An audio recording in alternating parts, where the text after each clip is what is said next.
Please kneel for the prayer before Mass. Almighty and ever-living God, I approach the sacrament of your only begotten Son, our Lord Jesus Christ. I come sick to the Doctor of life, unclean to the fountain of mercy, blind to the radiance of eternal light, and poor and needy to the Lord of heaven and earth. Lord, in your great generosity, heal my sickness, wash away my defilement, enlighten my blindness, enrich my poverty, and clothe my nakedness. May I receive the bread of angels, the King of kings, and the Lord of lords, with humble reverence, with the purity and faith, the repentance and love, and determined purpose that will help to bring me to salvation.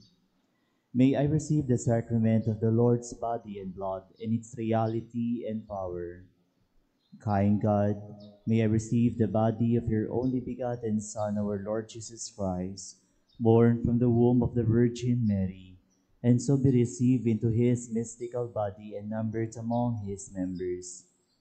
Loving Father, as on my earthly pilgrimage, I now receive your beloved Son under the veil of his sacrament.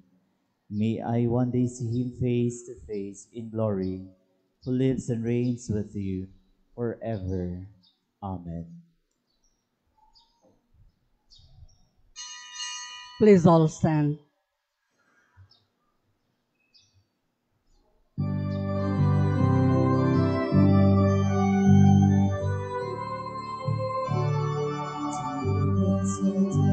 The glory of God, and all creation is struggling for joy.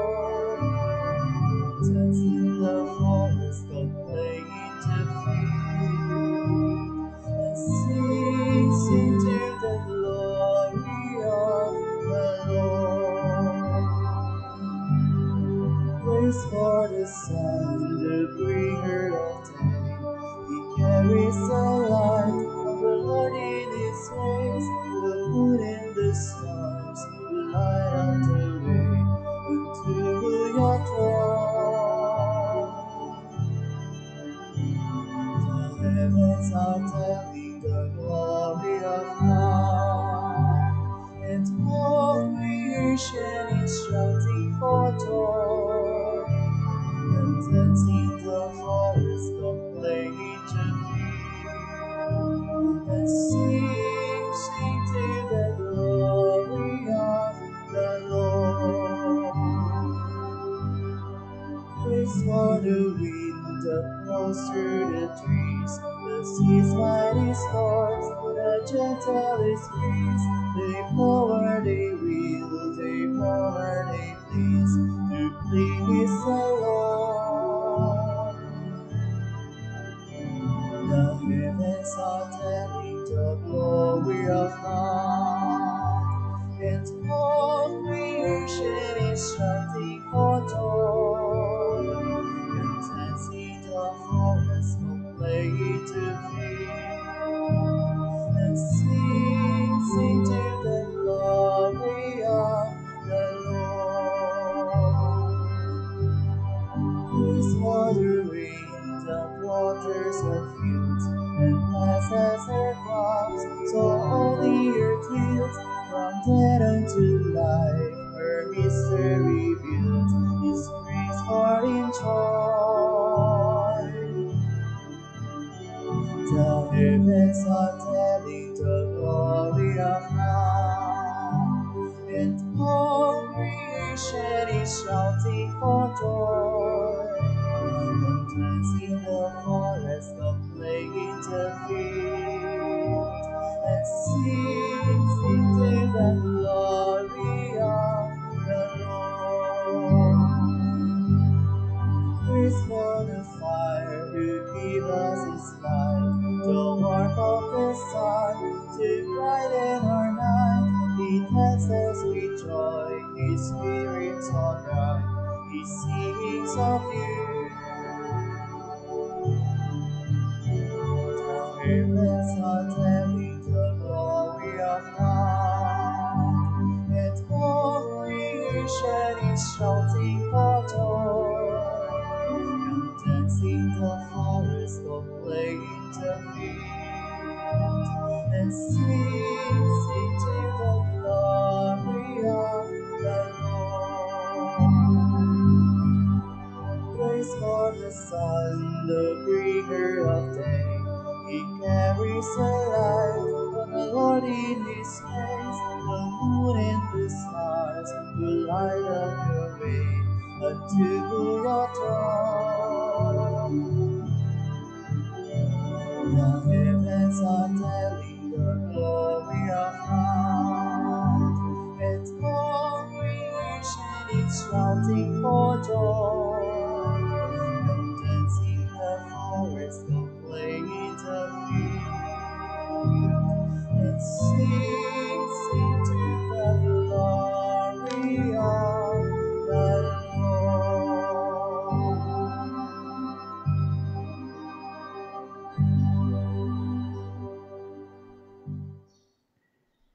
In the name of the Father, and of the Son, and of the Holy Spirit. Amen. The Lord be with you. And with your spirit.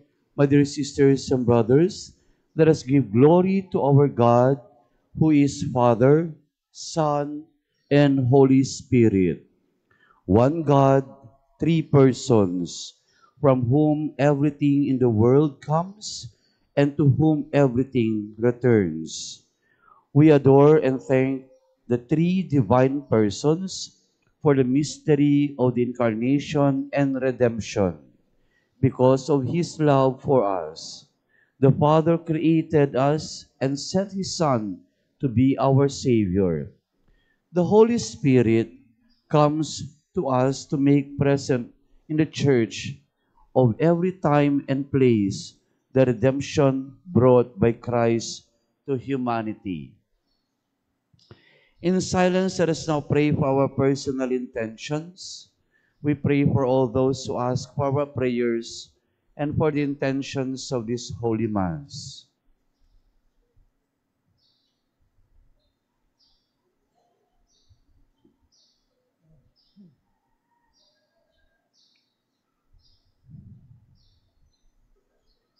Now, my dear sisters and brothers, let us also acknowledge our sins and so prepare ourselves to celebrate the sacred mysteries.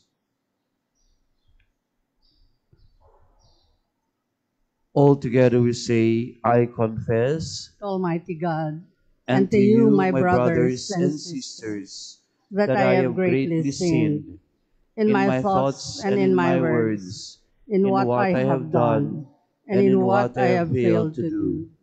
Through my fault, through my fault, through my most grievous fault. Therefore I ask the Blessed Mary, ever Virgin, all the angels and saints, and you, my brothers and sisters, to pray for me to the Lord our God. May Almighty God have mercy on us, forgive us our sins, and bring us to everlasting life. Amen.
Glory to God in the highest.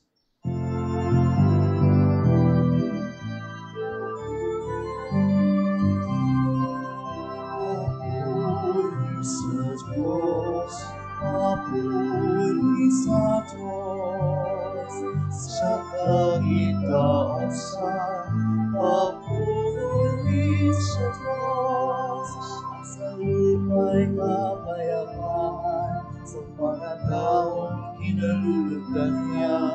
Pinupuri ka namin, dinarangal ka namin, sinasamba ka namin, ipinagpuri ka namin.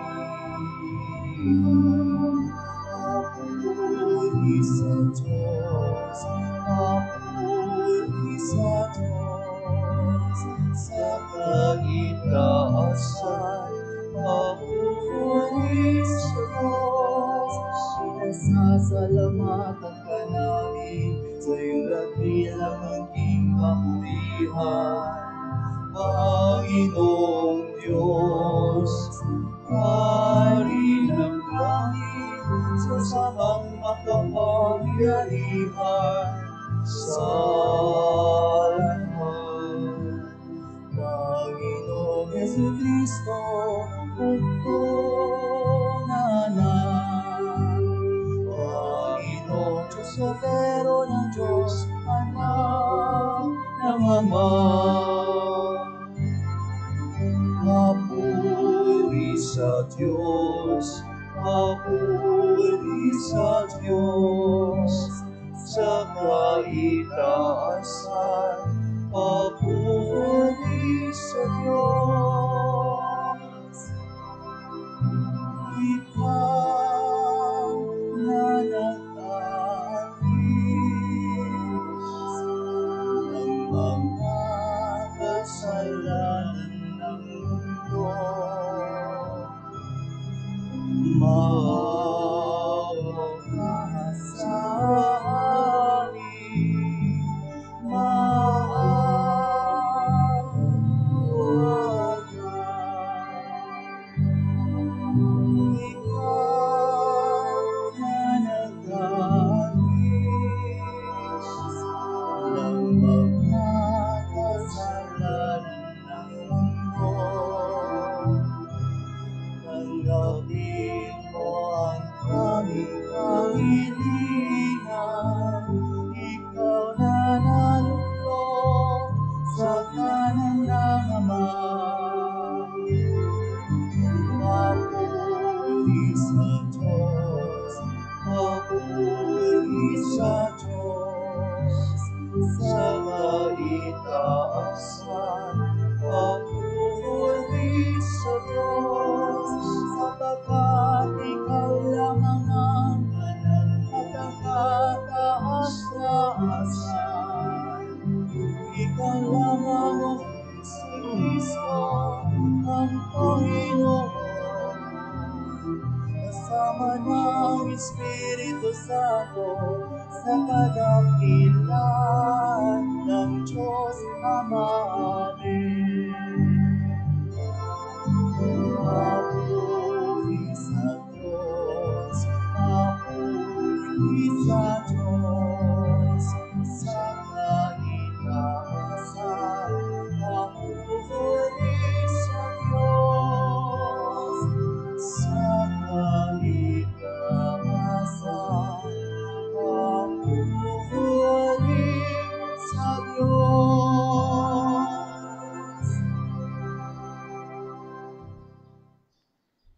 Let us pray.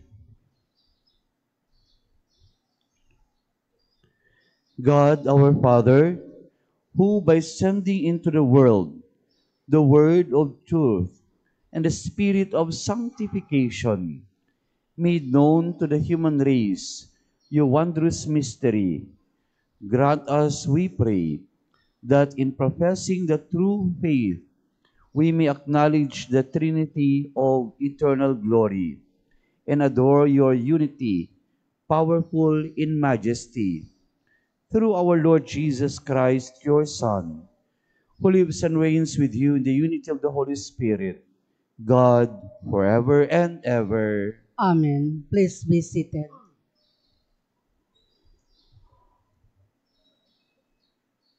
To the Israelites, God reveals himself as unique and unlike other gods, yet close to his people. In response to that privileged experience of the one God, Moses says, "The people are to be faithful to the Lord and keep his commandments." The first reading. A reading, a reading from the book of Deuteronomy. Moses said to the people, "Ask now of the days of old before your time, ever since God created man upon the earth. Ask from one end of the sky to the other, did anything so great ever happen before? Was it ever heard of?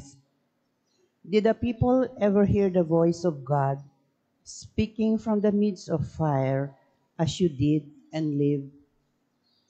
Or did any God venture to go and take a nation for himself from the midst of another nation, by testings, by signs and wonders, by war, with a strong hand and outstretched arm, and by great terrors, all of which the Lord your God did for you in Egypt before your very eyes?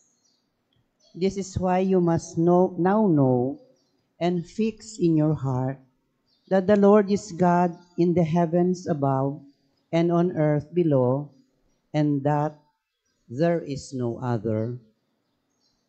Yet you must keep his statutes and commandments, and I enjoin on you today that you and your children after you may prosper, and that you may have long life on the land which the Lord your God is giving you forever."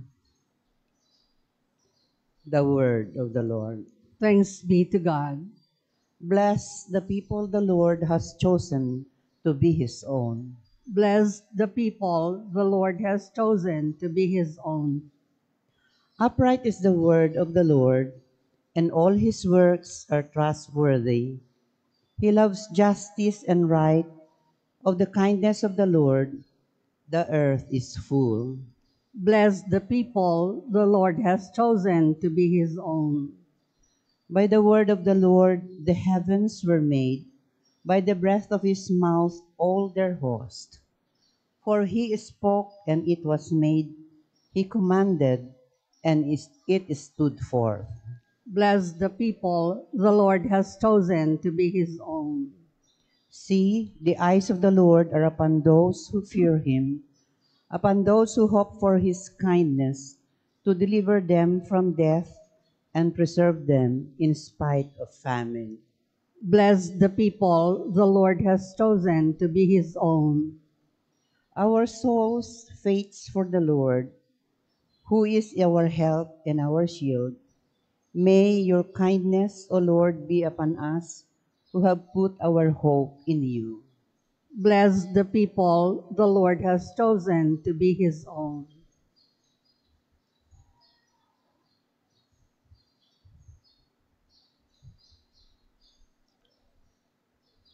Paul reminds us that the three persons of the Trinity are at work for our salvation.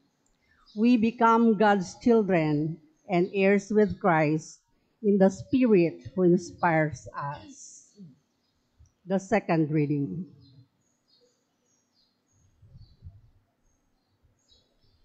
A reading from the letter of St. Paul to the Romans. Brothers and sisters, those who are led by the Spirit of God are sons of God. For you did not receive a spirit of slavery to fall back into fear, but you received a spirit of adoption through whom we cry, Abba, Father. The Spirit himself bears witness with our spirit that we are children of God, and if children, then heirs, heirs of God and joint heirs with Christ, if only we suffer with him, so that we may also be glorified with him. The word of the Lord. Thanks be to God. Please all stand.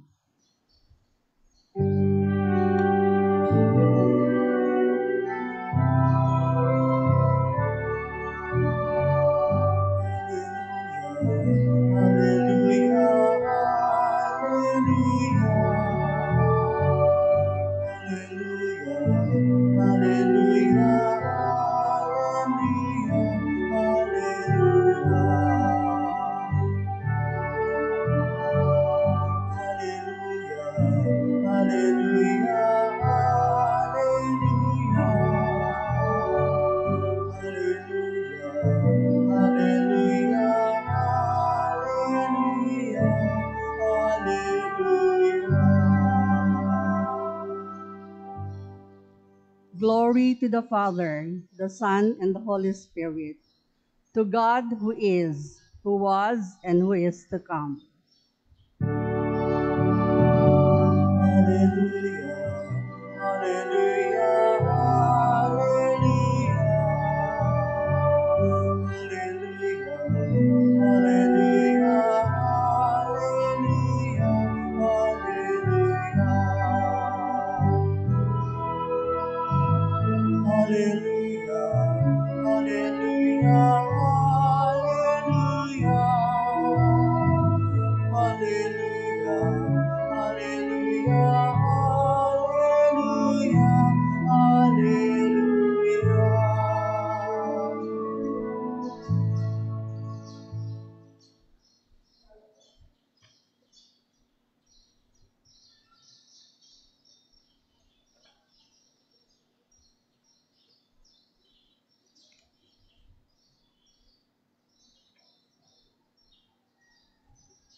The Lord be with you. And with your spirit. A reading from the Holy Gospel according to Matthew. Glory to you, O Lord.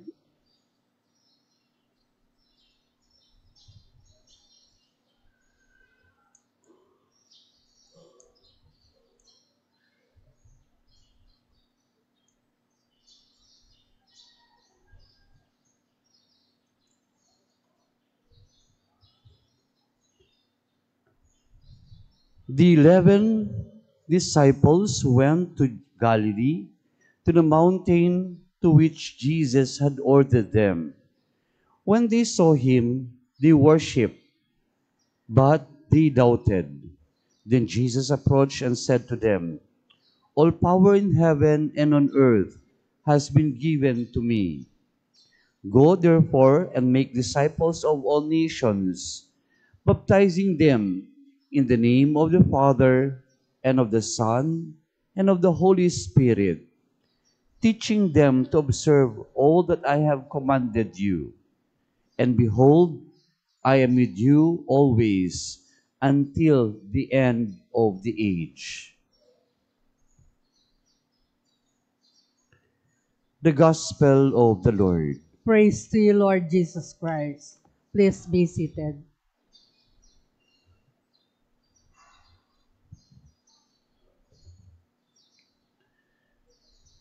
Today, my dear sisters and brothers, we celebrate the feast of the Most Holy Trinity, the central idea or doctrine of our church, that we as Catholics, we believe in one God, but three divine persons.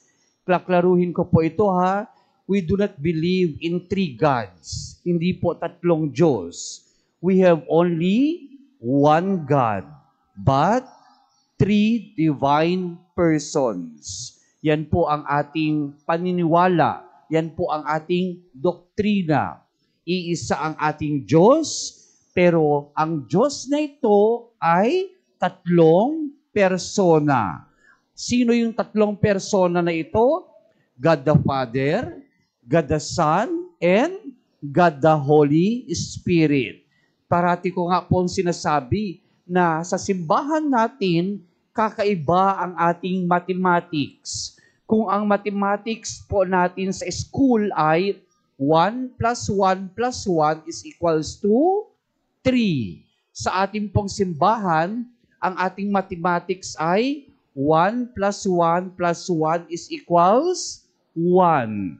Dahil meron tayong tatlong persona na iisang Diyos. 3 person and 1 God. Yan po ang ating paniniwala. Kaya po kapag tayo ay nagsisimba o kapag tayo po ay nagdarasal ng Santo Rosario, di ba? Ang ating pong prinoproclaim na doktrina, yung pong tinatawag nating creed, I believe in God, di ba? Sinasabi natin, the Father Almighty, I believe in Jesus Christ, and I believe in the Holy Spirit. Di ba? Yan po yung ating dinideclare o ina-announce sa mga tao na tayo ay naniniwala, ulitin natin, sa iisang Diyos, pero tatlong persona. Sino ang tatlong persona na ito? God the Father, God the Son, and God the Holy Spirit.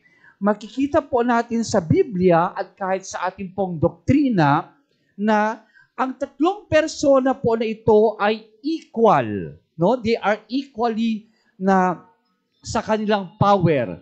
But they have different roles. Magkakaiba po sila ng ginampanan na role. Ano po ang mga roles na ito? Si God the Father po ang ating Creator. Si God the Son naman po ang ating Redeemer o Savior na tinatawag. At ang Espiritu Santo o Holy Spirit ang sanctifier po natin. So siya ang nagpapabanal po sa atin. So yun po yung tatlong persona, tatlo rin po ang kanilang mga roles, pero they work as one. Dito natin makikita yung tinatawag po natin na unity. No? Magkakaiba man sila ng role, pero walang sapawan.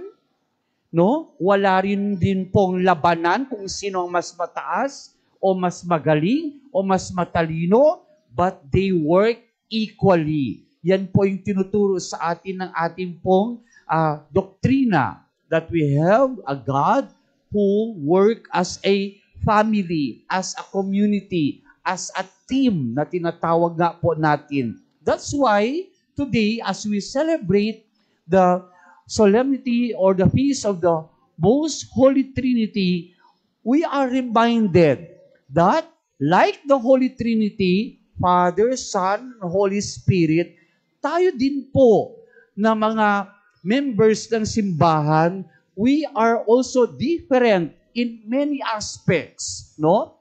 Kagaya po sa ating simbahan, may pari, may teacher, may doktor, may nurse, may farmer, may nanay, may tatay, di ba? Pero lahat tayo, we work as one community. Hindi mabubuo ang community kung walang doktor. Hindi rin mabubuo ang community kung wala yung lawyer. Hindi rin mabubuo ang community kung wala yung mga street cleaner o yung mga tagapaglinis. Hindi rin mabubuo ang community natin kung wala ang farmers. Hindi rin po pwede ang community natin kung wala ang pari. So tayo po, we work as one. Yan po yung sinasabi sa atin ng ating pong simbahan. That like the Holy Trinity, let us be united in our goal. And even in our families, sa ating pong pamilya, nandyan ang nanay, nandyan ang tatay, nandyan ang mga anak. They need to be united in a family. They work as a family. Hindi pwedeng watak-watak. Yan po ang sinasabi sa atin ng ating pong Panginoon. Yan po yung sinasabi sa atin ng ating kapistahan ngayon ng Holy Trinity. That, like the Holy Trinity, let us work as one. let us be united as one church. Huwag tayong magsiraan, huwag tayong maglamangan, but instead, we work as a team. Sabi nga po nila, no? United we stand, divided we fall. Ibig sabihin, lahat po tayo ay aangat, iisang community, no? At the same time, isang pamilya. Yan po ang tawag sa atin ng ating pong gospel. Kaya po, kapag ikaw ang naging rason kung bakit nag-away-away ang community o di kaya naghiwalay ang pamilya, that is a sign na hindi ka Kristiyano. Kapag ikaw ang rason kung bakit nagkawatak-watak ang pamilya o kapag ikaw ang rason kung bakit nag-away-away ang members ng community, that is a sign na hindi ka Kristiyano. Dahil a Christian will always unite the family, will always unite the community. That is a sign. Sabi nga po nila sa early Christianity, makikita po natin sa mga unang Kristiyano na kahit po sila noon ay pinahirapan dahil sa kanilang pananampalataya sa ating Panginoong Diyos, hindi sila nagkawatak-watak, but instead, they united as one community. Kaya believe ang mga tao noon sa kanila. Bakit dumarami ang mga Kristiyano? Because nakikita po nila ang unity ng mga Kristiyano. Dahil yan sa example na nakita po natin sa ating Panginoon. And that is the Trinity na tinatawag po natin. So as we continue with this Mass, our celebration of the Most Holy Trinity, we are again reminded that like the Holy Trinity, let us always unite our families, let us always model our families to the love of the Trinity, ang nag-uugnay sa Diyos Ama, Diyos Anak, at Diyos Espiritu Santo ay ang pagmamahala nila sa isa't isa. Sana ganun din po ang ating pamilya. Nagmamahalan ang tatay, ang nanay, at ang mga anak. Kaya nabubuo ang isang pamilya. At sa ating pong community, we serve one another, we love one another. Kaya nabubuo ang isang komunidad. Ang isang community ay nakikita kapag nagmamahalan ang bawat isa. Pero kapag nandyan na ang inggit, nandyan na ang siraan, nandyan na po ang pagsisira ng pangalan ng isa't isa, nagkakawatak-watak yan. Or kapag nandyan na ang lamangan, nandyan na ang pagalingan, nagkakawatak-watak yan. But instead, sabi sa atin ng Holy Trinity, let us love one another so that we can be united as one. Kagaya din po ng ating Panginoong Diyos. One God, three divine persons. Amen.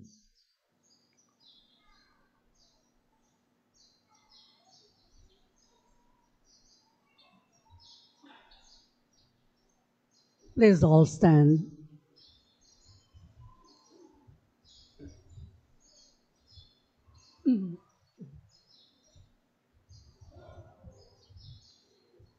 Let us now profess our faith. I believe in God, The Father Almighty, Creator of heaven and earth, and in Jesus Christ, His only Son, our Lord, who was conceived by the Holy Spirit, born of the Virgin Mary, suffered under Pontius Pilate, was crucified, died, and was buried. He descended into hell. On the third day, He rose again from the dead. He ascended into heaven, and is seated at the right hand of God, the Father Almighty. From there, He will come to judge the living and the dead. I believe in the Holy Spirit, the Holy Catholic Church, the communion of saints, the forgiveness of sins, the resurrection of the body, and life everlasting. Amen. God is our Creator and Father. He has given us His Son to be our life. Through His Holy Spirit, let us raise our voices as we pray. Lord, listen to your people. Lord, listen to your people. May our church leaders be docile to the voice of the Holy Spirit, faithful to the way of Christ, and diligent in listening to the divine word, and in approaching the wellspring of grace, we pray. Lord, listen to your people. May the Holy Spirit strengthen the leaders of our country in their commitment to promote truth, peace, and justice, we pray. Lord, listen to your people. May consecrated men and women show forth in their love for the poor and the oppressed. May they be one with those in need and abound in works of mercy. May they be compassionate towards all, we pray. Lord, listen to your people. May those who are suffering because of sickness, poverty, and difficulty in their relationships be sustained by the love of God and through the care of their families and friends. We pray. Lord, listen to your people. May the Lord bless the efforts and initiatives of all the parishioners who compose the parish and BECs. May the spirit of collaboration bring us into a fruitful communion with the Father. We pray. Lord, listen to your people. May our departed brothers and sisters be welcomed into the kingdom of eternal life. We pray. Lord, listen to your people. Let us pray for the urgent concerns of our community and our personal intentions. We pray. Lord, listen to your people.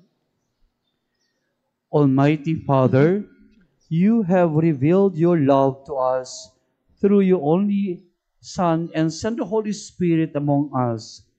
Receive our prayers and grant that we may come to the inheritance held out to us in Christ, who lives and reigns with you forever and ever. Amen. Please be seated.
Please all stand. Ito ay susunod sa'yo.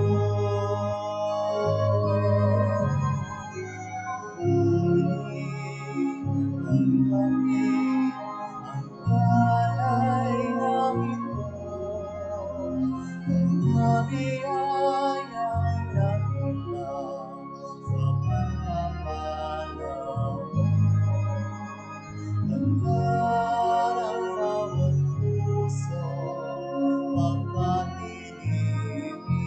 mo, ngayon nananalig ang mamahal sa'yo. Ngayon nananalig ang mamahal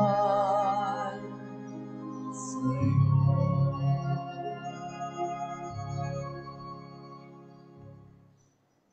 Pray, my dear sisters and brothers, that my sacrifice and yours may be acceptable to God, the Almighty Father. May the Lord accept the sacrifice at your hands for the praise and glory of his name, for our good and the good of all his holy church. Sanctify by the invocation of your name, we pray, O Lord our God, this oblation of our service, and by it make of us an eternal offering to you, through Christ our Lord. Amen. The Lord be with you. And with your spirit. Lift up your hearts. We lift them up to the Lord. Let us give thanks to the Lord our God. It is right and just. It is truly right and just, our duty and our salvation, always and everywhere to give you thanks, Lord, Holy Father, Almighty and eternal God, for with your only begotten Son and the Holy Spirit, you are one God and one Lord, not in the unity of a single person, but in a trinity of one substance. For what you have revealed to us of your glory, we believe equally of your Son and of the Holy Spirit, so that in the confession of the true and eternal Godhead, you might be adored in what is proper to each person, their unity in substance and their equality in majesty. For this is praised by angels and archangels, cherubim too, and seraphim, who never cease to cry out each day, as with one voice they acclaim.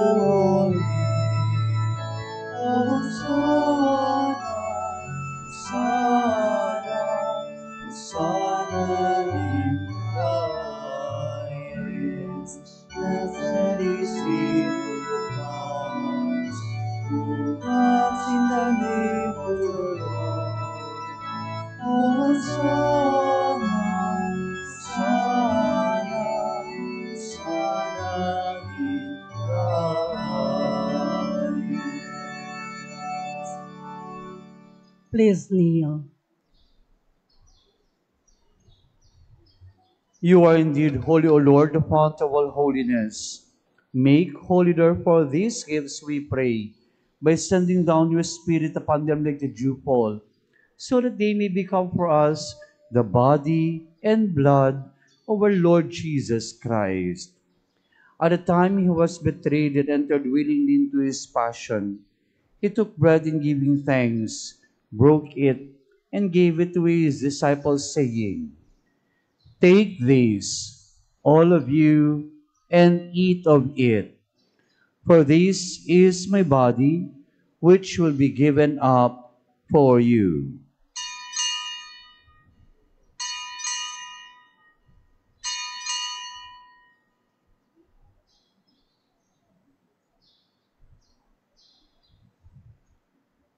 In a similar way, when supper was ended, He took the chalice and once more giving thanks, he gave it to his disciples, saying, "Take this, all of you, and drink from it.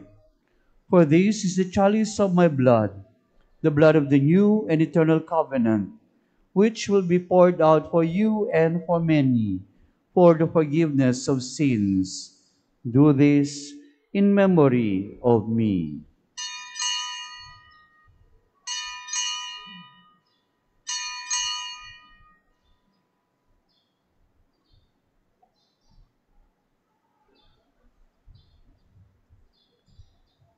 The mystery of faith. We proclaim your death, O Lord, and profess your resurrection until you come again. Therefore, as we celebrate the memorial of his death and resurrection, we offer you, Lord, the bread of life and the chalice of salvation, giving thanks that you have held us worthy to be in your presence and minister to you. Humbly we pray that partaking of the body and blood of Christ, we may be gathered into one by the Holy Spirit. Remember, Lord, your church spread throughout the world, and bring her to the fullness of charity, together with Francis, our Pope, and Ricardo, our Bishop, and all the clergy. Remember also our brothers and sisters who have fallen asleep in the hope of the resurrection, and all who have died in your mercy. Welcome them into the light of your face. Have mercy on us all, we pray, that to the Blessed Virgin Mary, Mother of God, with Blessed Joseph, her spouse, with the blessed apostles and all the saints who have pleased you throughout the ages, we may merit to be co-heirs to eternal life, and may praise and glorify you through your Son, Jesus Christ. Through him, and with him, and in him, O God, Almighty Father, in the unity of the Holy Spirit, all glory and honor is yours forever and ever.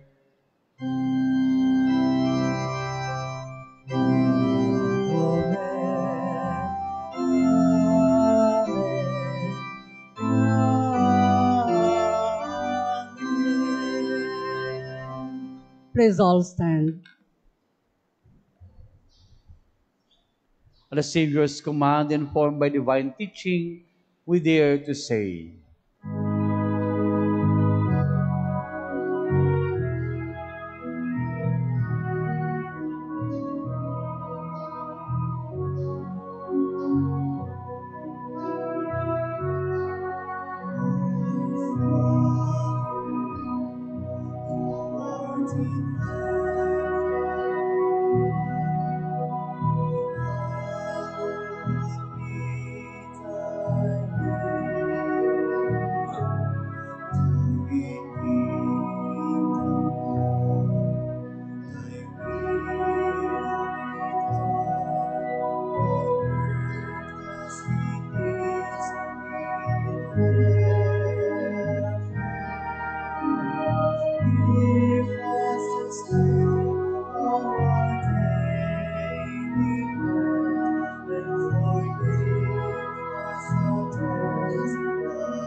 deliver us, Lord, we pray, from every evil. Graciously grant peace in our days, that by the help of your mercy we may always be free from sin and safe from all distress, as we await the blessed hope and the coming of our Savior, Jesus Christ.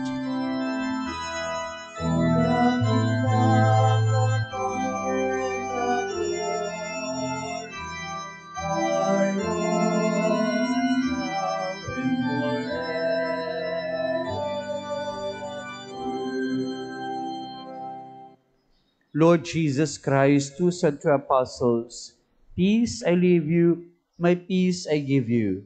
Look not on our sins, but on the faith of your church, and graciously grant her peace and unity in accordance with your will, who live and reign forever and ever. Amen. The peace of the Lord be with you always. And with your spirit. Let us now offer each other the sign of peace.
Please kneel.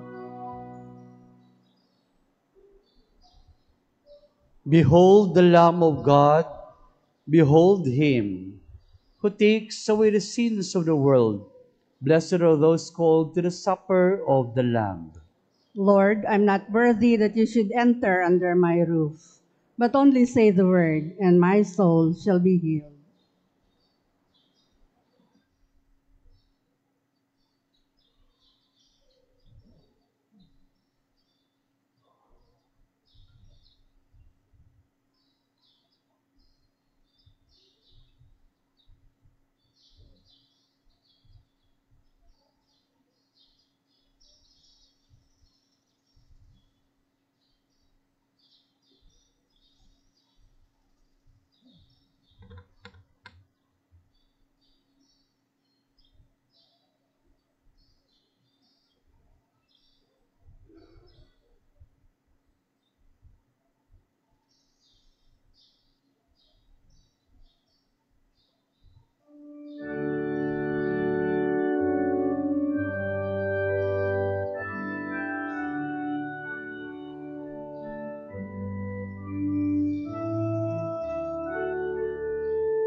Lord of all.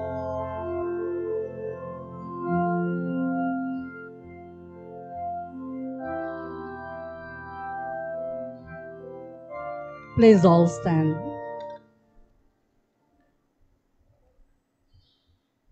Let us pray. May receiving this sacrament, O Lord, our God, bring us health of body and soul, as we confess your eternal Holy Trinity and undivided unity, through Christ our Lord. Amen. Please be seated. We will now have the second basket collection for the ongoing construction of the Basilica of Our Lady of Piat. Those who wish to give more may give your donations at the parish office. Thank you. Baka nagtataka po kayo bakit nasa baba po ang imahen ni Our Lady of Piat. We are preparing for the fiesta of the Blessed Virgin Mary or Apo Bakit. Dalawa po ang fiesta ni Apo Bakit.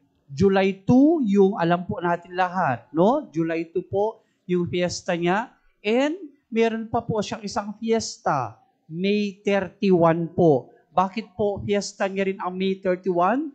May 31 po kasi ang fiesta ng visitation. Kaya po, di ba, ang title ng ating pong si Apo Bakit ay Our Lady of the Visitation of Piat. Ang fiesta ng Our Lady of Piat ay July 2. Ang fiesta ng Our Lady of Visitation ay May 31. Kaya po tayo ay magse-celebrate ng ating din pong fiesta this coming May 31 din po in honor of the visitation of Mary to her cousin Elizabeth. And another announcement po, pagkatapos po ng misa, yun pong mga gustong lumapit kay Santa Maria, huwag po dito sa harapan lalapit, no? Lalapit po tayo doon sa kabilang side, sa may right side po ni Santa Maria, sa likod po ng blackboard na nakikita po ninyo.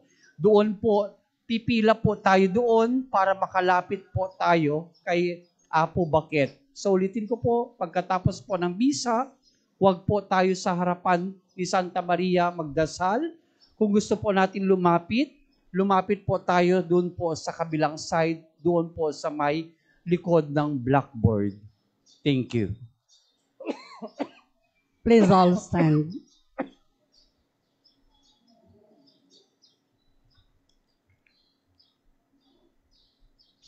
The Lord be with you. And with your spirit. Bow for the blessing. May God bless you with every heavenly blessing, make you always holy and pure in His sight, pour out in abundance upon you the riches of His glory, and teach you with the words of truth.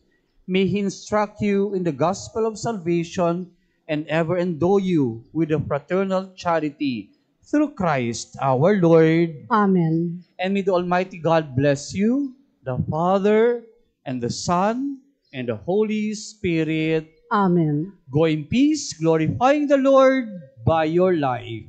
Thanks be to God.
Saranay, in na sikat pagkamanan, at sikat pagkamayan.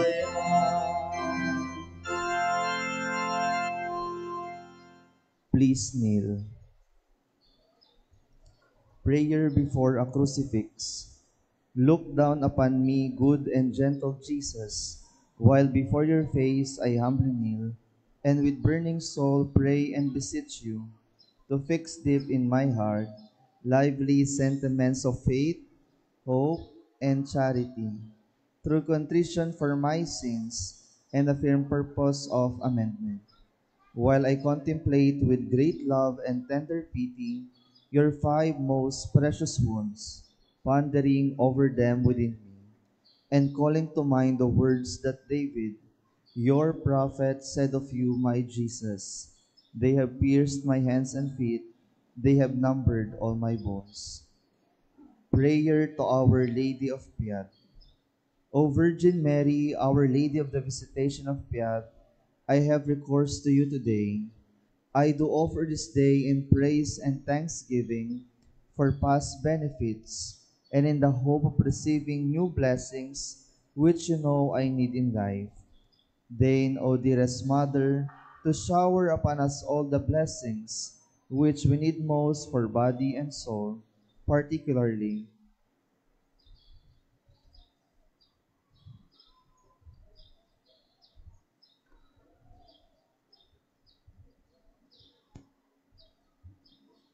and the special grace to die in God's love through Christ our Lord. Amen.